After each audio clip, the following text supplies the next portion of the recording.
વાજપેયીની જન્મજયંતિ નિમિત્તે પુષ્પાંજલિ અર્પણ કરતા રાષ્ટ્રપતિ, ઉપરાષ્ટ્રપતિ અને વડાપ્રધાન. ભારત રત્ન અને પૂર્વ વડાપ્રધાન અટલ બિહારી વાજપેયીની 101મી જન્મજયંતિ નિમિત્તે આજે સમગ્ર રાષ્ટ્ર તેમને ભાવપૂર્વક સ્મરણાંજલિ અર્પણ કરી રહ્યું છે. નવી દિલ્હી સ્થિત તેમના સ્મારક સદૈવ અટલ ખાતે આયોજિત વિશેષ પ્રાર્થના સભામાં રાષ્ટ્રપતિ દ્રૌપદી મુર્મુ, ઉપરાષ્ટ્રપતિ સીપી રાધાકૃષ્ણન અને વડાપ્રધાન નરેન્દ્ર મોદીએ ઉપસ્થિત રહીને અટલજીની સમાધિ પર પુષ્પાંજલિ અર્પણ કરી હતી.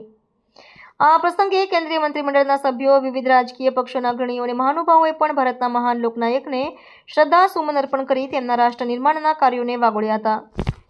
આજના દિવસને સમગ્ર દેશમાં સુશાસન દિવસ તરીકે પણ ઉજવવામાં આવી રહ્યો છે. વડાપ્રધાન નરેન્દ્ર મોદીએ સોશિયલ મીડિયાના માધ્યમથી અટલજીને શ્રદ્ધાંજલિ આપતા જણાવ્યું હતું કે વાજપેયીજીએ ભારતને વિકાસ અને સુશાસનને જે માર્ગ બતાવ્યો છે તે પેઢીઓ સુધી પ્રેરણારૂપ રહેશે. તેમણે વધુમાં ઉમેર્યું કે અટલજીનું નેતૃત્વ, તેમની સાહિત્યિક પ્રતિભા અને ભારતને પરમાણુ શક્તિ સંપન્ન બનાવવાનો તેમનો સંકલ્પ આજે પણ દરેક ભારતીયમાં ગર્વની લાગણી જગાવે છે.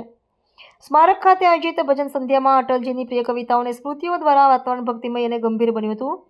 દેશભરમાં ભાજપ અને વિવિધ સામાજિક સંસ્થાઓ દ્વારા અટલજીના જન્મોત્સવ નિમિત્તે સેવાકીય પ્રવૃત્તિઓનું આયોજન કરવામાં આવ્યું છે. શાળાઓ અને કોલેજોમાં વક્તૃત્વ સ્પર્ધાઓ તેમજ સુશાસન અંગેના સેમિનારો યોજીને યુવા પેઢીને તેમના આદર્શોથી માહિતગાર કરવામાં આવી રહ્યા છે. અટલ બિહારી વાજપેયીના વિરોધ પક્ષ સાથેના સૌહાર્દપૂર્ણ સંબંધો અને સંસદીય ગરિમા જાળવવાના તેમના પ્રયાસોને આજે પણ રાજકારણમાં એક મજબૂત આદર્શ માનવામાં આવે છે.